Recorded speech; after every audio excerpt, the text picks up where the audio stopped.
Government teachers ایسوسی ایشن بلوچستان ضلع کیچ کے زیر اہتمام GTA کیچ کے ضلعی صدر اکبر علی اکبر کے صوبائی چیف آرگنائزر منتخب ہونے پر government girls model high school Turbat میں استقبالیہ تقریب منعقد ہوئی۔ اس پروگرام کی نظامت ضلعی جنرل سیکریٹری نسیم بلوچ نے کی۔ تقریب میں پرنسپل، ہیڈ ماسٹرز اور ہیڈ مسٹریسز سمیت ضلعی عہدیداران شریک ہوئے۔ اس موقع پر محمد اقبال، مولا بخش بلوچ، نصیر احمد دشتی اور دیگر نے خطاب کیا۔ مقررین نے کہا کہ اکبر علی اکبر کا صوبائی سطح پر انتخاب اساتذہ کے لیے اعزاز ہے۔ وہ فرض شناس استاد اور باصلاحیت رہنما ہیں جنہوں نے احتجاجی تحریکوں میں فرنٹ لائن پر رہ کر نمایاں کردار ادا کیا۔ نو منتخب صوبائی چیف آرگنائزر اکبر علی اکبر نے وش نیوز سے گفتگو کرتے ہوئے بتایا، اولی ابر ایسے کہ ماں ہوتی خصوصاً کیچے دوستیں کونسلرانی اور ٹیچرانی کے ہستے میں نتوارا کے عام منائی ذمہ داری واسطہ تیار کو تھا مرکز رہا تھا۔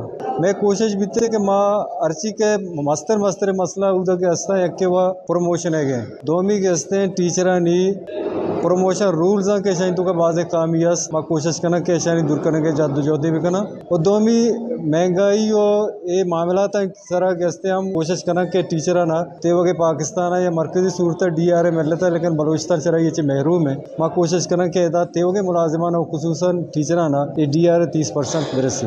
شرکا نے امید ظاہر کی کہ وہ صوبائی قیادت کے ساتھ مل کر DRA، پروموشن اور سینئرٹی لسٹ جیسے مسائل حل کرائیں گے۔ پروگرام کے آخر میں مختلف اسکولوں کے ہیڈز نے اکبر علی اکبر کو اعزازی شیلڈز پیش کیں۔ وش نیوز، تربت، بلوچستان۔